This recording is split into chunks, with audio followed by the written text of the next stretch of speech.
নমস্কার, আপনারা দেখছেন নিউজ লাইন। ইসলামপুরে বিডিও অফিসে বিজেপির ধর্ণা অবস্থান কর্মসূচি ঘিরে উত্তেজনা, পুলিশের সাথে ধস্তাধস্তি, ব্যারিকেড ভাঙার চেষ্টা বিজেপি কর্মী সমর্থকদের। ঘটনাকে ঘিরে ব্যাপক উত্তেজনা ছড়িয়ে পড়ে। জানা গিয়েছে, আরজি করের ঘটনার প্রতিবাদে দোষীদের শাস্তির দাবিতে গোটা রাজ্য জুড়ে বিজেপির বিডিও অফিসে ধর্ণা অবস্থান কর্মসূচি ডাক দেন বিজেপির নেতৃত্বরা। ইসলামপুরেও বিজেপি দলীয় কার্যালয় থেকে মিছিল করে বিডিও অফিসে ধর্ণা অবস্থান কর্মসূচি করে বিক্ষোভ বিজেপি কর্মীদের।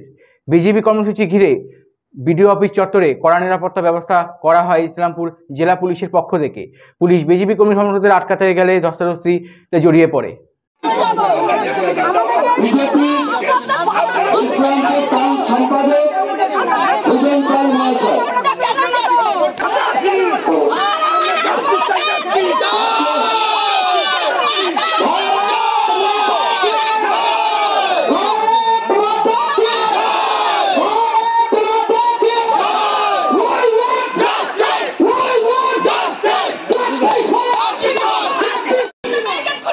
আমরা জানি এই পশ্চিম বাংলার বুকে 2011 সালের পর থেকে নতুন সরকার যে কথা দিয়ে রয়েছে, তারপর আজকে এই কিছুদিন আগে আমাদের পশ্চিম বাংলার অবস্থান বিক্ষোভ কি হলো এবং কেন আজকে? দেখুন, কেন যদি বলেন, আপনারা জানেন যে আজকে গোটা রাজ্য উতাল। সাধারণ মানুষ থেকে আরম্ভ করে, সাধারণ ঘরের মহিলা থেকে আরম্ভ করে প্রত্যেকে আজকে রাস্তায় নেমেছে। একটাই দাবি, আরজি করের বিচার চাই, আর জাস্টিস ফর আরজি কর। আর এই দাবি নিয়ে প্রথম দিন থেকে বিজেপি রাস্তায় নেমে লড়াই করছে।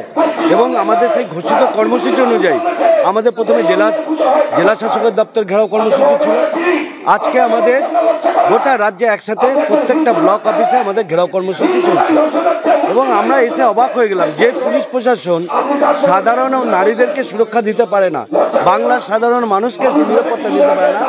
তারা সেই আন্দোলনটাকে, সেই বিচারের দাবি নিয়ে যেটা আমরা এসেছি, সেটাকে আটকানোর জন্য তারা মেন রাস্তা ঘুরে বড় বড় থাম গেড়ে তারা আমাদেরকে আটকানো, বড় বড় বাচ্চাদের গেড়ে তারা ব্যারিকেড করে আমাদেরকে আটকানোর চেষ্টা করছে। যত প্রশাসন, যত অর্থ এর পিছনে রাজ্য সরকার খরচা করছে, তার যদি 1% যদি খরচা করতেন, তাহলে হয়তো আজকে বাংলাতে এইরকম প্রতিটা জেলার প্রতি 15 মিনিট পর একটা করে নারী ধর্ষণ হতো না, একটা নারী নির্যাতন হতো না। উনি ঠেলায় পড়ে গতকাল বিধানসভাতে, আজকে ওনার 13 বছর হতে চললো, আজকে উনি গেছেন কি করতে? আজকে ধর্ষণের জন্য বিল পাস হয়েছে, যেখানে গোটা দেশে প্রতিটা রাজ্যে তার নিজস্ব আইন আছে।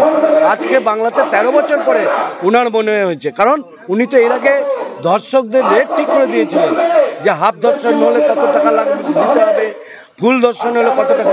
আপনি জানেন না, খোলা মঞ্চ থেকে মুখ্যমন্ত্রী ঘোষণা করেছিলেন যে ওনার যে গেছে সে তো আর ফিরে আসবে না, তার জন্য কিছু করা যেতে পারে, 10 লাখ টাকা দেওয়াই যেতে পারে। মানে উনি দাম লাগাচ্ছে। উনি সবসময় উনি একজন নারী হয়ে এখানে নারীদের যখন শ্লীলতাহানি হচ্ছে, নারীদের যখন ধর্ষিত হচ্ছে, নারী যখন নির্মমভাবে খুন করা হচ্ছে, তাদের অপরাধীদের ধরার জায়গায় উনি দর্শকদের আরও বাড়ানোর জন্য, তাদের সাহস বাড়ানোর জন্য উনি কী করছেন? দাম ঠিক করে দিচ্ছেন। আর এতে করে এখানে যারা দর্শক, তাদের বুকের পাটা আরও বেড়ে গেছে। যে কারণ যে একজন আটকানো হয়েছিল বা আজকে আমরা দেখুন, আমরা খালি হাতে এসেছি। আমরা বিডিও ব্লক অফিসের সামনে দাঁড়িয়ে আমরা ধর্ণা দেবো, আমাদের প্রতিবাদটা রাখবো। আমাদের দাবি একটাই, অপরাধীদের ফাঁসি।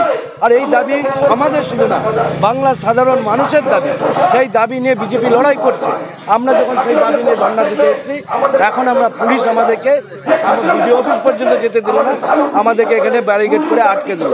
আমরা চেষ্টা করেছিলাম, আমরা অনুরোধ করলাম প্রশাসনের কাছে, কিন্তু প্রশাসন সমস্ত কিছু তৈরি করে ওনারা পারলে মনে হচ্ছে আমরা বোধহয় এখানে সিরিয়া টিরিয়া বা কোনো দেশে আছি, বা আমরা বোধহয় ইসরায়েল আর যুদ্ধের ওখানে দাঁড়িয়ে আছি, এমন ব্যবস্থা পুলিশ করে রেখে দিয়েছে।